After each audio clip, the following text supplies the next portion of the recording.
yung susunod po muna, si Brother Richard. Yan, palakpakan natin ang Panginoon.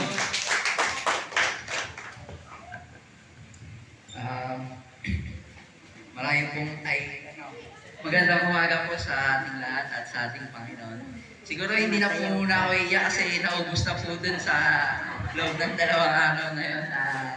Thank you po kay Lord dahil pinala niya na makasama ko yun sa aming pong pastora na handa pong sumuporta sa amin kasi hindi parang nilista lang po ako ni Jan Paul po parang sa isip-isip ko. Kasama ba ako? Hindi, pero kahit po wala akong pera nun, dalawang 200 lang po nandiyan po si Lord and ginamit niya po silang pastor natin para mag-provide po. And kung may natutunan man po ako dun sa 2 araw na retreat, nandun po yung totally maging ka kay Lord, maging submissive ka kay Lord kasi siya lang yung may kakayahan na bumago sa'yo and wala kang magagawa kung wala yung tulong niya. Yun lang po. Praise God.